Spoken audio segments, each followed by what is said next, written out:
est donc passé Paul Biya? Alors que l'actualité au Cameroun est en surchauffe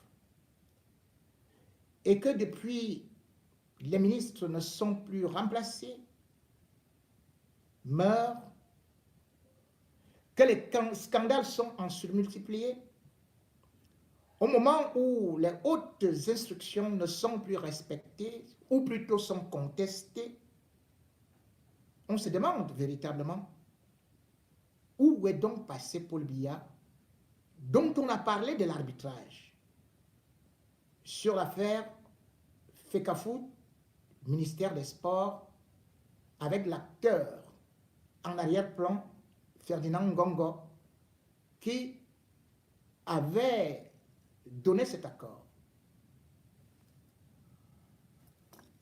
Au regard de la dernière actualité, on s'est dit Paul Biya s'est réveillé, il a frappé la main sur la table.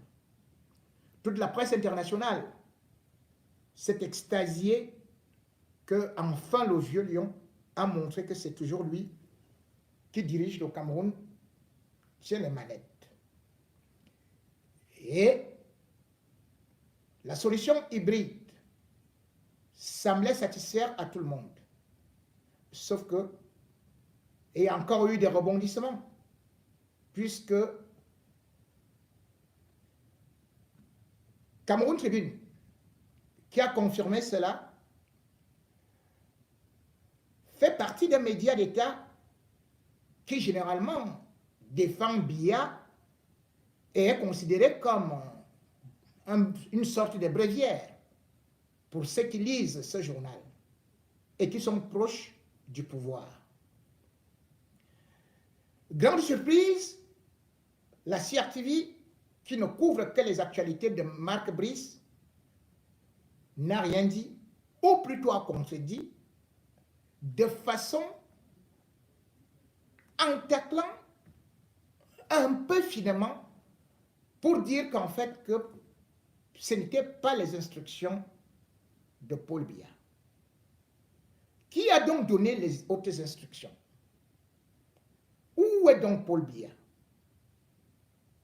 Lorsqu'on voit justement aujourd'hui Ngongo prendre les devants, on se demande, est-ce que vraiment encore Paul Biya est le patron?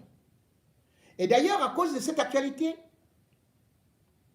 et celle qui dirige Cameroun Tribune depuis 2002 se retrouve en danger et de façon désespérée a envoyé un courrier à Paul Biya. Juste après son information à la une, publiée sur Cameroun Tribune, Marie-Claire Nana a été convoquée à la présidence de la République pour se faire rabrouer par le secrétaire général. Revenant de là, tremblotante, eh bien, elle a compris que sa fin était arrivée. Et elle a donc adressé un courrier à Paul Biya qui, curieusement, au lieu d'aller chez Paul Biya, est seulement entré dans le bureau de Ngongo. Retour donc à la case de départ. Cette lettre montre non seulement que Marie-Claire Nana est en train de trembler, est actuellement aux abois, mais surtout elle a peur d'un conseil d'administration qui risque d'être programmé par Ferdinand Ngongo pour la remplacer. Ça vient également prouver que Ferdinand Ngongo est celui aujourd'hui qui décide au Cameroun. Je vais donc essayer d'abord de vous lire ce courrier de Marie-Claire Nana, ses pleurs infantilisants, adressé à un Paul Biya qui, semble-t-il, est dans les pommes, est isolé parce que fatigué et ne doit plus beaucoup travailler au regard de son âge. Paul Biya est né en 1933, dit-on. Sauf qu'en Bomokaï, il n'y avait pas à cette époque-là un centre d'état civil. Lui seul sait où on lui a trouvé cet âge-là. Or, on sait très bien que dans les églises catholiques, quand on baptisait quelqu'un, c'est qu'il avait déjà 6 ans, voire 12 ans. Et on coupait donc l'âge en deux. Donc, sur les 92 ans de Paul Biya, ajouter à peu près 6 ans, voire 8, pour à peu près évaluer son âge et voir s'il peut encore avoir cette force de lire les courriers, de s'occuper même de tiraillements et de querelles entre son secrétaire général et aussi son directeur du cabinet civil, puisque ce sont les clans qui se battent. Marie-Claire Nana écrit ceci le 3 juin 2024.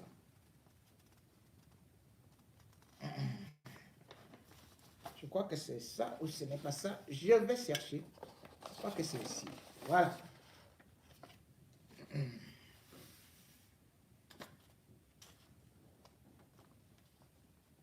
Le 3 juin 2024, Marie-Claire Nana, directeur général de la Société de presse d'édition du Cameroun, SOPECA, à la très haute attention de Monsieur le Président de la République du Cameroun, Yaoundé. Objet, conseil d'administration extraordinaire en vue. Excellence, Monsieur le Président de la République, j'ai le très respectueux honneur de saisir par la présente votre haute autorité pour vous faire connaître que suite à la publication dans l'édition de Cameroun Tribune du vendredi 31 mai dernier d'un dossier spécial faisant état d'orientation ferme de votre part en vue de mettre un terme au conflit MINSEP-FECAFOOT, il me revient qu'une session extraordinaire du conseil d'administration de la SOPECAM est en vue, à l'effet de prendre des sanctions à mon encontre. Excellence, Monsieur le Président de la République, la publication de l'ensemble des articles incriminés visait le seul objectif de mettre en exergue et valoriser votre haute implication personnelle pour une bonne marche des affaires de la nation. Et de fait, sur toutes les plateformes numériques de lecture et dans les journaux, les Camerounais, à la lecture de notre dossier, ont applaudi votre démarche et vous ont encouragé à poursuivre cette politique d'assainissement et de fermeté dans tous les domaines. Ce faisant, je ne vois pas ce qui devrait m'être reproché.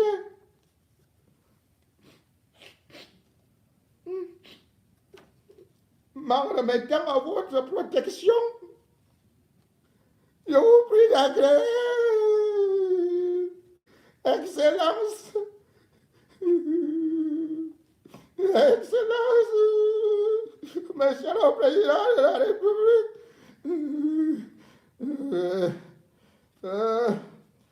l'expression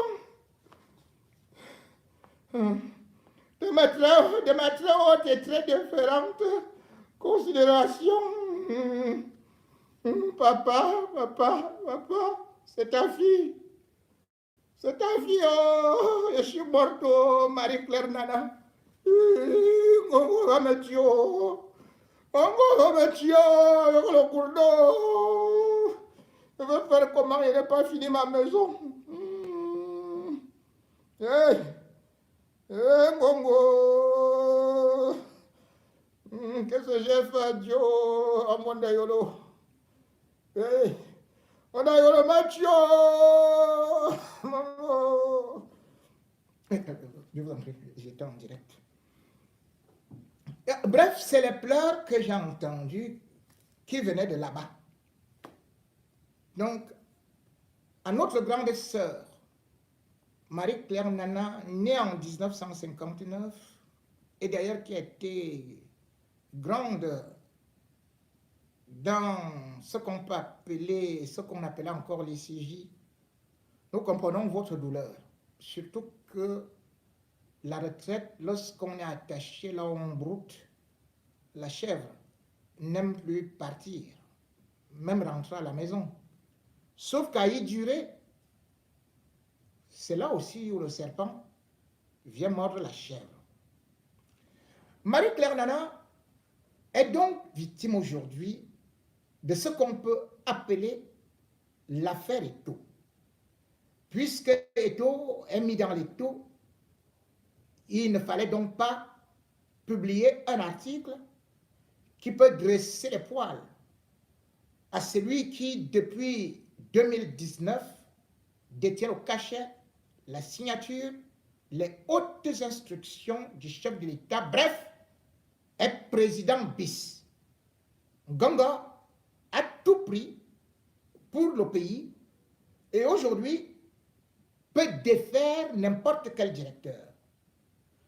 Sauf que dans l'affaire de Marie-Claire Nana, elle pourrait peut-être se demander pourquoi est-ce qu'elle est entrée dans ce conflit.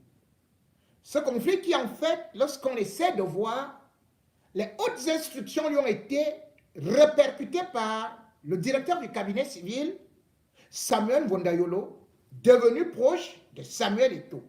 Ou alors peut-être de quelqu'un d'autre, qu'on ne voit pas beaucoup, qui est discret, à savoir Babo, qui est proche de Chantal Biya.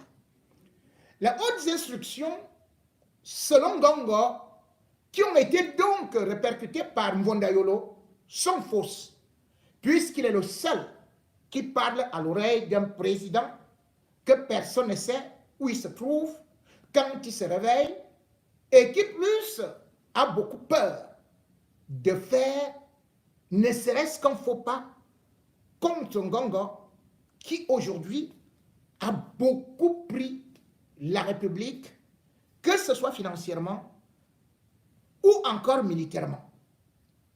Mais revenons, avant d'aller sur Ngongo, on va d'abord parler du cas Marie-Claire Nana. Pourquoi craint-elle le conseil d'administration? Et que dit d'ailleurs la loi? Il faut savoir que Marie-Claire Nana est arrivée à la Sopecam suite à un scandale en 2002, puisque c'est lui qui était le directeur de la Sopecam, s'appelait Jérôme Bondo.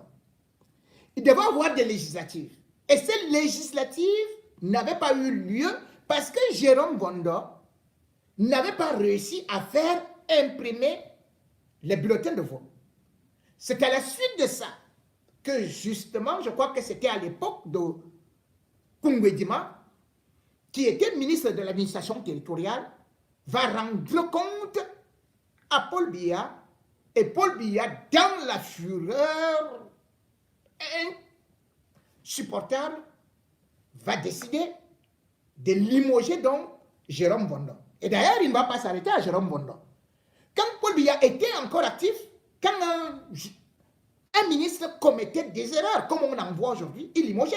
La preuve, c'est que je crois que le 22 août 2002, justement, 20 août 2002, il avait aussi limogé même celui qui était ministre de l'administration territoriale, c'est-à-dire que Kungu. Maintenant, quand Paul Biya l'a liquidé, l'a limogé, il fallait donc nommer quelqu'un d'autre à la tête de la CNPS. Et c'est là où les réseaux sont entrés en jeu.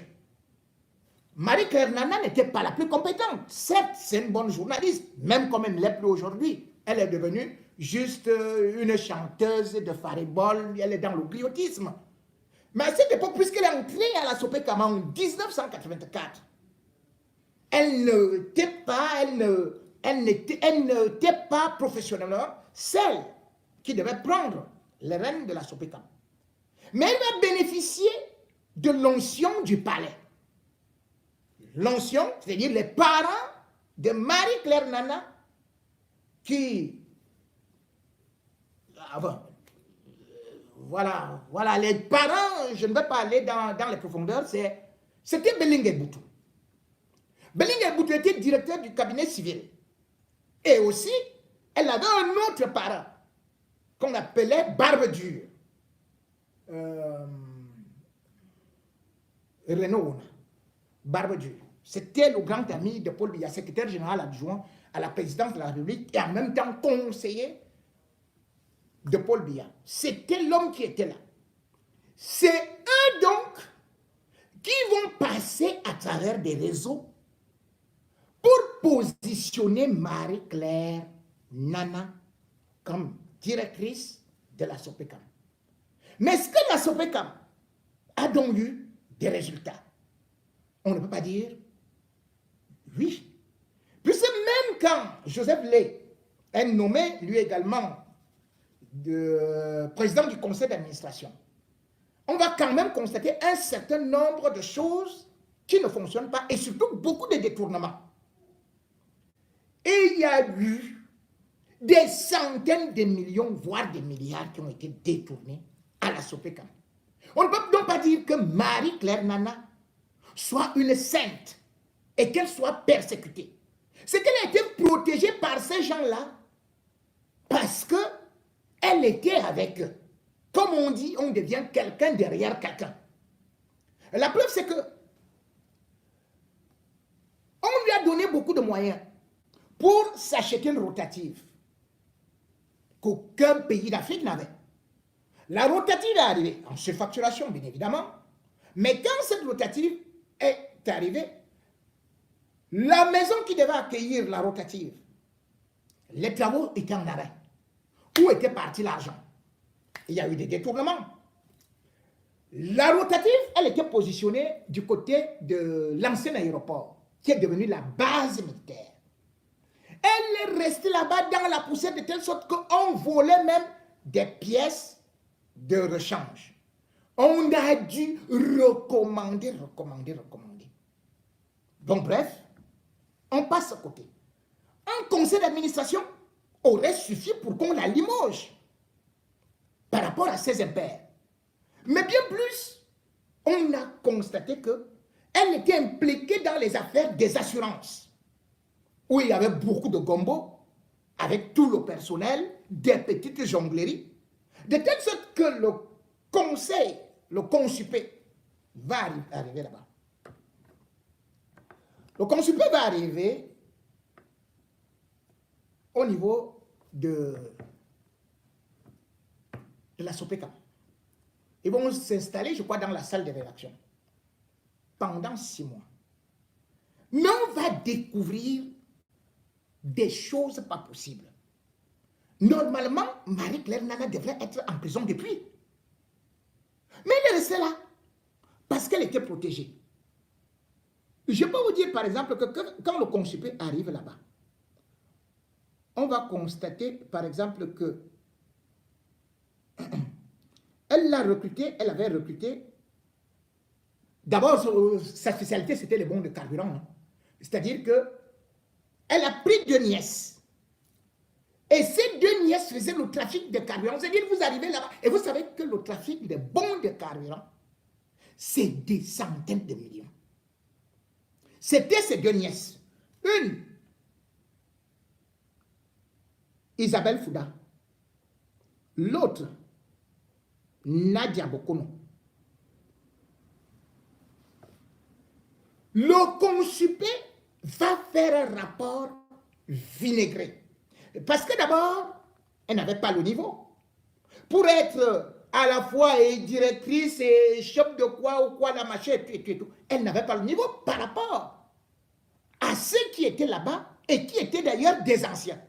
Mais subitement, elles ont eu des postes de responsabilité juste pour gérer un certain nombre de choses de façon... Et d'ailleurs même, ce qu'il faut préciser, c'est que lorsque cela est envoyé, ce contrôle, c'est que Marie-Claire Nana est en train de construire un immeuble dans le quartier du Golfe. On filme donc et on va donner ça à la présidence de la République. Mais elle va profiter comme elle avait encore les gens comme Belling et Boutou qui la protégeaient. Belling et Boutou n'est plus là. Parce que chez nous, tu peux voler tant que tu as un parent. Et c'est ce qu'il faut dire à tout ce monde qui vole. Que ou tard, vous rendrez compte. Quand Maurice Kamto dit, ceux qui vont rester vont arranger le pays, vous croyez qu'ils vont arranger comment? En vous mettant en prison. En vous mettant en prison. Ils vont aussi prendre un gars, un bamileke là. Le gars là, quand tu le vois, il reste comme ça là. Il dort. C'est comme s'il dormait. Vous allez croire que c'est... Il paraît innocent. La bouche, la lèvre est pendue comme ça. La salive sort ici, là. Il est comme ça. Il dort tout le temps. Vous allez croire que le type là ne peut rien. Mais il vole comme une souris. C'est la souris de la Sopekam. Comment on appelle le gars là? Kamdem Kuo. Kuo. Comme le gars est laid. Lui, dès qu'il voit une fille, et comment alors, tu es que il a la vie, boum, il sort 1 million, boum, il sort 2 millions. Le gars, il a même pris 300 millions pour aller chercher, pour aller construire une maison à une Maboya. 300 millions. Donc imaginez si tu vas construire la maison à une Maboya à 300 millions.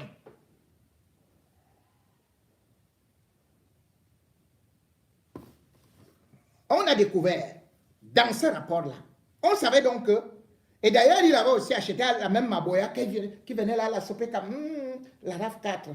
Elle fait le truc comme ça là. Toutes les petites filles défilaient là-bas. Pour venir prendre de l'argent. Et un autre là, Bikaï, lui il était spécialiste, il est spécialiste dans comment est-ce qu'on appelle ça? Les soi-disant invendus de Cameroun Tribune là. C'est-à-dire que qu'on vende ou qu'on ne vende pas, on va dire que oh, tout ça est vendu, donc on est parti livrer à tel ou tel endroit. Donc on prend de l'argent, on met dans les poches. Et le même Bikaï a détourné toute une voiture neuve. Il a dit que oh, je suis parti à Douala. Quand je suis allé à Douala, j'ai garé à côté de Bonadibon. Quand je reviens comme ça, la voiture n'était plus là. On lui dit pardon, tu as garé où? À Bonacam. Tu as garé où? Le lendemain, il dit qu'il a garé à quoi? Après, il dit qu'il a garé à Bonabéry. Alors que le gars avait tout simplement détourné une voiture neuve. Et il est l'homme, c'est-à-dire que c'était l'autre bras droit du vol de Marie-Claire Nana. Et voilà donc, lorsque le consupé arrive, le consupé va donc faire une note. Que bon, vraiment ce qu'on voit ici, ce n'est pas une structure, ça c'est très très grave ce qui se passe ici. Marie-Claire Nana devait partir depuis longtemps. Depuis longtemps. Non seulement par rapport au détournement, mais par rapport même à la loi. Je crois qu'il y a une loi que Biya a sortie là, c'était quand c'était en 2019. Je crois que article 27 relative aux sociétés publiques, parapubliques. Cet article dit que un directeur ne peut pas rester dans la même entreprise 10 ans. C'est la loi. Hein? Comme on nous dit que les lois au Cameroun et les décrets ne servent plus à rien. Voilà un décret de Paul Biya, pris par Paul Biya. Ce qui signifie que regardez que Marie-Claire Nana est à la Sopekam depuis 2022. 2002. Nous sommes en 2024. Ça fait combien d'années? 22 ans. Et elle court dire à Biya que oh, on veut me punir. Mais elle ne connaît pas la loi, elle ne connaît pas les décrets. 22 ans, tu es directrice. Hé, maman. Hé, grande sœur. Toi aussi, n'est-ce pas, tu as déjà beaucoup mangé. Laisse Ngongo avec ces choses. Laisse Ngongo, il a déjà pris le pays. Qui écrit à qui? Le type là, il m'aime encore. Ngongo l'a bloqué dans la maison avec Chantou. Et si Chantou tente de parler là, Ngongo va lui faire ça aller-retour. C'est Ngongo qui a pris. Les gens qui supportent Ngongo là, franchement, hein. Et le pire, c'est quoi? C'est que Ngongo s'est servi aussi d'elle. Ou plutôt, c'est comme ça, pour positionner ces gens. Parce que d'abord, le 23 avril 2020, qui va écrire à Marie-Claire, au PCA, à dire que Joseph Lé, de prolonger 2 directeurs, qui sont là-bas, donc Badian. Badian est là-bas depuis 2011. Je ne sais même plus. C'est-à-dire que je me souviens. Hey, je lisais le type là quand j'étais en 6e. Et c'était avec, parce qu'il y avait à côté de la maison de ma grande sœur, un journaliste de Cameroun Tribune, on l'appelait Mouelé Bissi. Il est mort depuis. Donc parfois, comme j'étais venu en vacances chez ma grande sœur, je profitais pour lire Cameroun Tribune. Et je lisais les éditos de Badian Banken. C'est comme ça qu'il s'appelle, je crois. Oui. Badian Banken. Oui, je crois. Badian Banken. Mais j'ai déjà vieilli, Badian Banken est toujours là. J'étais au cours élémentaire 1, je lisais Badian Banken. Cours élémentaire 2, je lisais Badian Banken. Me voici, j'ai déjà des enfants, et même un petit enfant. Je lis Badian Banken. Je suis devenu grand-père. Badian Banken continue à travailler.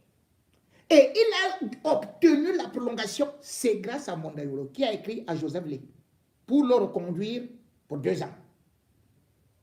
Il faut savoir qu'avant cela, c'est Ngongo qui avait demandé la reconduction de Badian Banken en 2018 pour 2 ans. Alors que la loi dit qu'on ne peut pas prolonger quelqu'un 2 fois.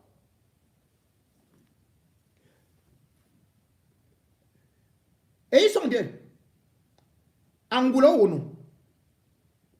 Il est directeur des systèmes d'information. Il est Nanga. On vous parle de qui là, qu'on va placer là, moi j'ai dit Christophe Mienzok. Bon. Mais Angulo Ono aussi, Badian Banken, il est directeur de rédaction depuis 2011. Je ne sais pas où il est à Cameroun Tribune depuis l'indépendance. Je ne sais pas. Badian Banken. Cameroun.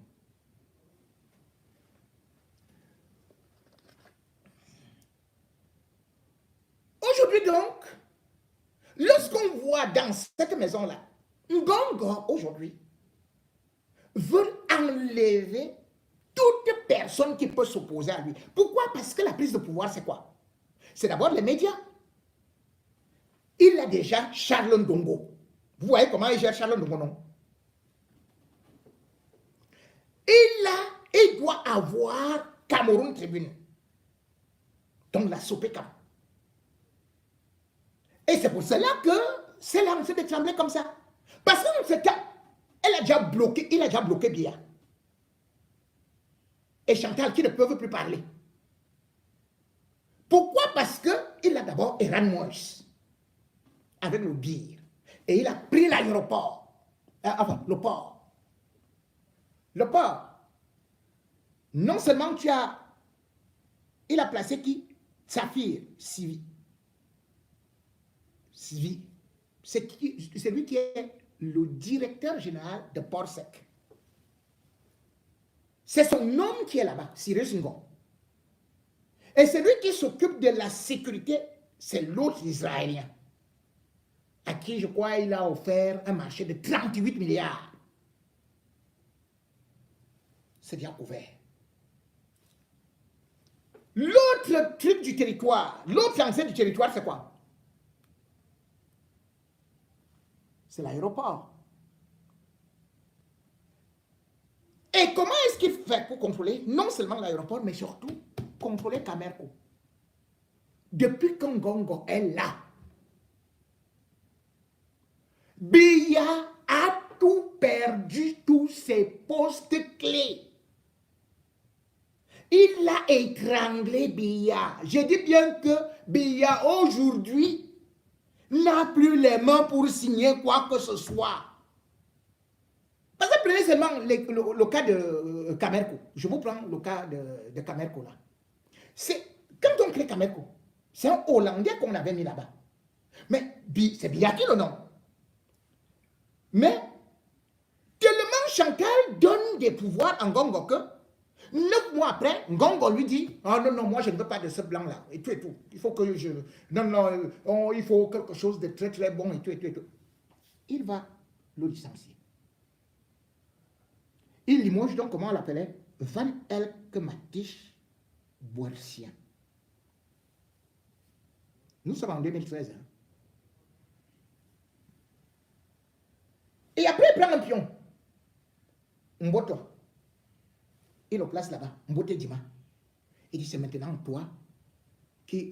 dis-moi, c'est maintenant toi qui vas s'occuper du sport et tout et tout et tout. Et il lui dit, comme l'homme de Biya, que Biya avait placé, c'était Edouard Akamonfoumou.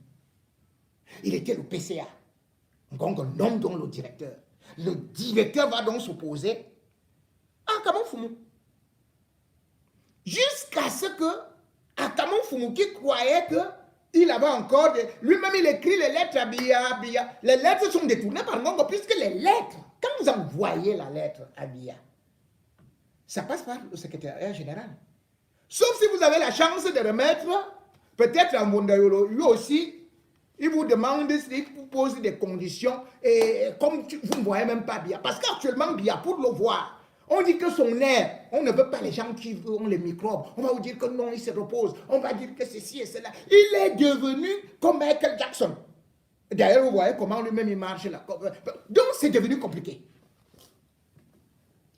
Par la suite, comme tu as déjà affaibli, un baron du régime comme ça, c'est là où il avait nommé celui qui est devenu le mari d'une grande artiste à laquelle je ne sais pas le nom. Il s'appelle Jean-Paul Nana Sangjon.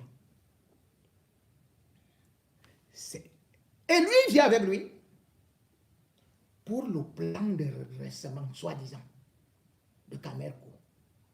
Et il sait que pertinemment, c'est là-bas il va encore prendre beaucoup d'argent. Combien est-ce qu'il va prendre? Il va prendre là-bas, dans le plan de redressement, qui avait été validé par Boeing, 30 milliards. Est-ce que ce plan de redressement a été appliqué? Rien. Si Biya existait, vous croyez que Ngongo serait en train de se pavaner, en train de narguer les gens, en train de décorer les gens pour le Covid, pour la task force des stades de Paul Biya? Vous croyez? Si Paul Biya était Paul Biya, oh, mon... avec tout ça là. Et il ne s'est pas arrêté là. Regardez tout simplement comment le gars a saccagé Camerco pour avoir la main. Toutes les entrées du territoire. C'est Ngongo. Y compris la police. Hein. Vous savez que la gendarmerie, c'est aussi lui. C'est lui qui a placé Galas et Tokan. D'ailleurs, à une certaine période, il va se servir de quoi que je crois que Méfil Omar. Voilà, parce que par la suite, je crois que il sait aussi. Il a aussi tissé des relations avec même celui qui est en prison là, qui croyait que c'est lui qui sera président. Donc, est malin. il avait piégé Mbongo. Mbongo, même étant ministre des Transports, il s'est servi de lui. Lui, il était caché. Personne ne voyait Ngongo. Mais regardez qu'il a enlevé tout le monde qui était proche de Biya. Mbongo, il l'a envoyé direct en prison. Et il lui a donné même encore comme cadeau sa femme, qu'elle allait tous m'attendre là-bas. C'est comme ça. Celui qui lui faisait aussi peur, mais qui est trop mou là, c'est René Sadi. Lui, il a envoyé que va là-bas. Tu vas me faire quoi? Va là-bas, il a enlevé de la présidence de la République. Mais en ce temps, regardez comment il a continué à piller la caméra. Il a envoyé là-bas après, comme PCA, lui, Georges Ndjifendi, Koto. Après, mais je ne peux même pas citer mon ami Ernest Dikoum. Ernest, salut. On ne veut pas parler de ton cas. Toi-même, tu es passé par Cameroun, non? Tu connais ce qui s'est passé là-bas. Bon. Mais on m'a dit que tu avais été un peu l'ami de Ngongo, même comme tu avais refusé que tu marches encore. Tu lui as dit que, oh, moi, je ne suis pas dans les choses là. J'ai appris, oh. Tu sais que ton ami est journaliste d'investigation, non?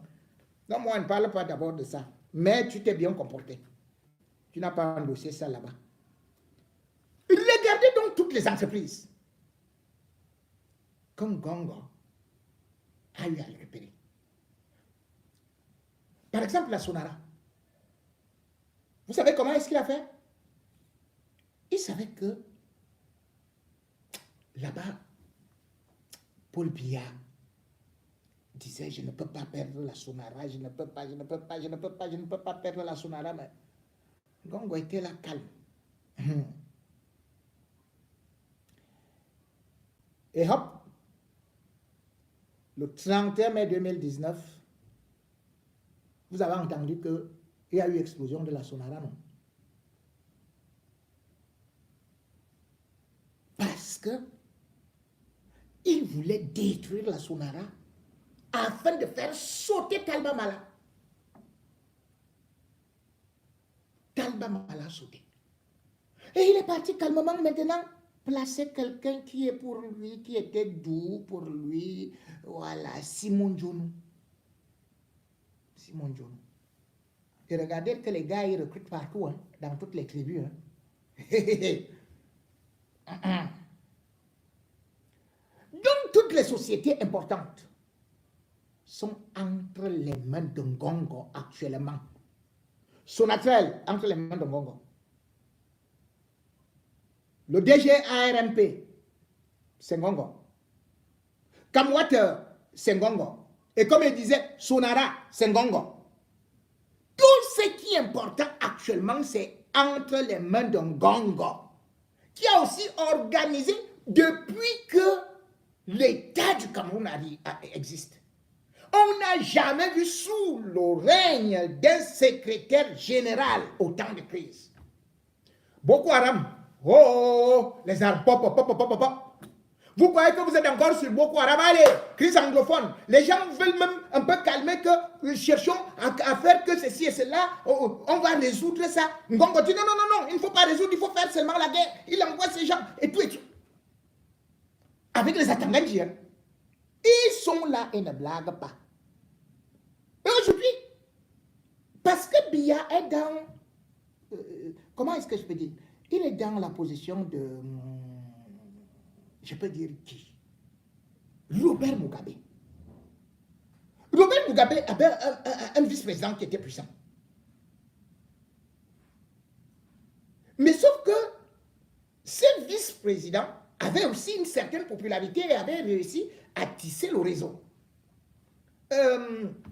Emerson Mnangagwa, lorsque Robert Mugabe se rend compte que, surtout sa femme, se rend compte que, le type-ci, il semble que c'est lui qui risque même de... Il commence déjà à prendre beaucoup. Et elle avait oublié que, en demandant à Robert Mugabe de l'enlever, que le gars avait l'armée avec lui. C'est donc là où Ngongo tient pour le bien. Paul Biya est encerclé, il est dans le bunker. Paul Biya ne peut pas bouger. Paul Biya n'a plus les mains libres. Paul Biya est un otage de Ngongo. Parce que si Paul Biya fait l'erreur, et Chantal Biya le sait, puisque il tue aussi, Chantal Biya parle. Bon, et que Chantal Biya savait que elle jouait avec lui, s'imaginait même qu'il est gérable, le gars a récupéré tous les pouvoirs. On tente seulement là. Boum! Coup d'État. Comme le 17 novembre 2017 contre Robert Mugabe. C'est donc ça que Chantal Biya craint aujourd'hui. Le retournement spectaculaire de Ngongo, qui a déjà des racines partout. Donc, quand vous voyez les Marie-Claire Nana pleurer, c'est parce qu'elles savent qu'elles sont en danger, parce qu'elles savent le monstre qu'on a fabriqué. Quand les gens sont en train d'encourager Samuel Eto'o, ils ne savent pas que ils sont en train de valider le gré à gré. Mais regardez même sur sa page, attendez, le gars, est-ce qu'il se cache même encore? Je vais vous lire, ne serait-ce que sur sa page, comment on présente, hein? Lui, il n'est plus là. Il n'est plus dans les machins là, et tout. Il n'est plus là. Vous allez écouter, vous allez suivre ce que les autres qui disent cercle de soutien à son excellence Ferdinand Ngongo, SGPR, un soutien bien mérité.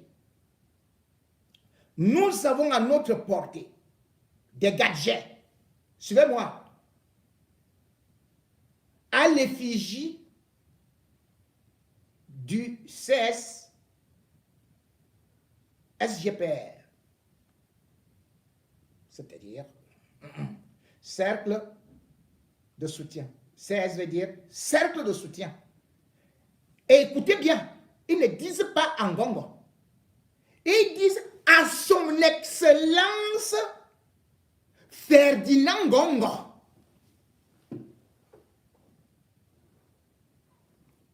Donc il y a bien les effigies. Nous on est là, on rit. Vive-moi les combis, c'est ça qu'on dit, non? Nous avons à notre portée des gadgets à l'effigie du cercle de soutien à son excellence, monsieur le SGPR. C'est une manière visible et symbolique de montrer notre soutien à ce grand homme au service de l'État, ainsi de renforcement du sentiment d'appartenance à une cause noble et digne qui est de servir encore et toujours. Encore et toujours. Les mots ont un sens. Ces gadgets sont pour nous un moyen de communication pour transmettre des messages de loyauté, d'unité et de détermination.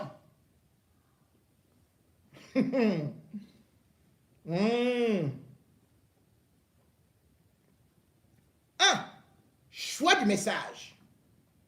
Il reflète les valeurs et les objectifs du Conseil de soutien au SGPR, son excellence Ngongo. 2. Constance. Nous porterons ces articles pour montrer notre soutien constant. 3. Qualité. Nous avons choisi les articles de bonne qualité qui dureront longtemps et confortables à porter. 4. Respect. Tout en montrant notre soutien, nous respectons les opinions des autres et sommes engagés de manière positive à accompagner son excellence Ferdinand Ngongo dans les missions à lui assignées par le président de la République. Une façon pour nous de contribuer à la visibilité de... Vous comprenez?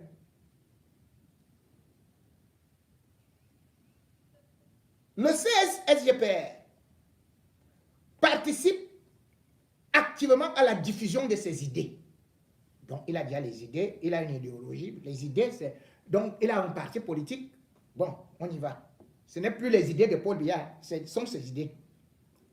Et on vous dit, pour vos commandes même des gadgets, polo, t-shirt, casquette, écharpe, macarons, survêtements, numéro à contacter, 672, tel, tel, tel, tel, 698, tel, tel, tel, tel, tel.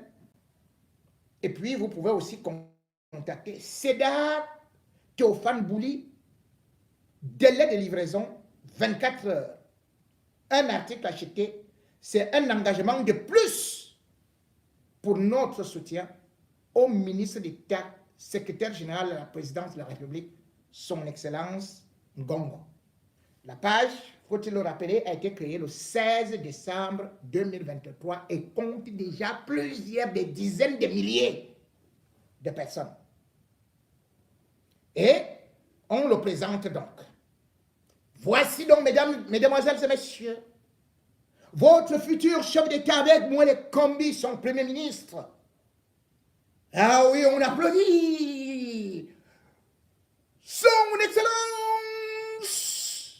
Ferdinand Punk Ngongo.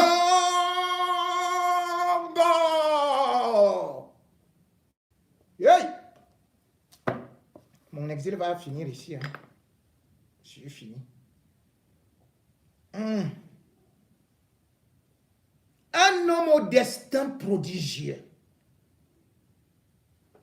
Rien dans la vie n'est un fruit du hasard. C'est eux qui écrivent. La réussite se forge dans le temps, la patience et l'endurance. Certains vous découvriront dans une arène une fois que vous avez réussi, mais ne se poseront jamais la question de savoir comment est-ce que vous avez fait pour arriver à ce niveau. Le ministre d'État secrétaire général de la République Ferdinand Ngongo fait partie des personnes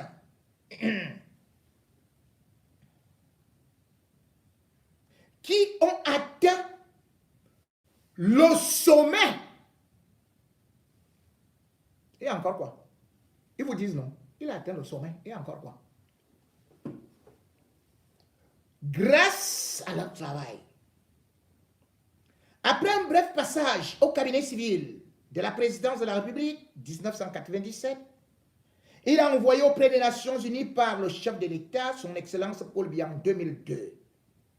Jeune, brillant, intelligent et bosseur, il sera nommé en 2010 secrétaire général du ministère des Relations extérieures.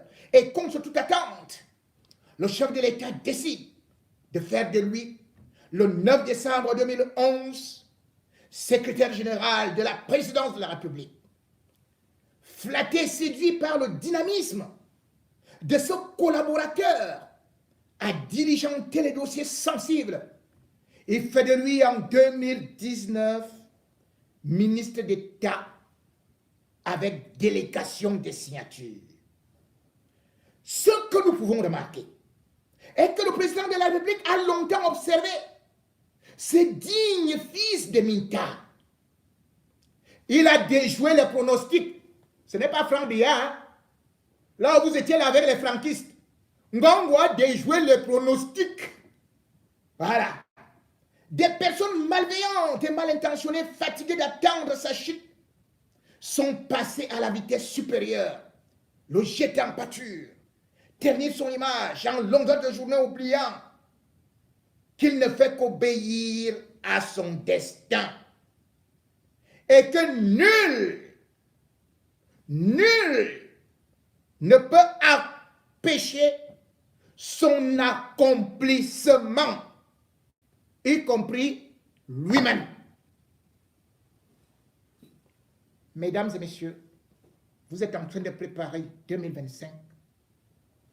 Ngongo vous déclare que lui l'a déjà gagné. C'est un discours de victoire. Il a déjà tout eu. Et vous qui êtes dans l'armée, allez-vous continuer à laisser le peuple moisir souffrir avec un individu qui se tape la poitrine sans même passer par les élections, qui a déjà tout prévu et qui a pris un chef d'État en otage en faisant le chantage à Chantal par rapport au marché qu'il a donné non seulement à ses enfants, mais aussi par rapport à leurs acrobaties du jardin d'Éden. Allez-vous rester aveugle? Allez-vous laisser piétiner la Constitution? Qui a élu Ngongo pour qu'il vienne défier la République et dire que personne ne peut empêcher l'accomplissement de son destin, même pas lui-même? Il se croit arrivé. Mais l'heure de Dieu va sonner. Le peuple va se lever. Ngongo, à la façon de Samuel Doué, tu risques de voir ta punk rasée avec un tesson de verre.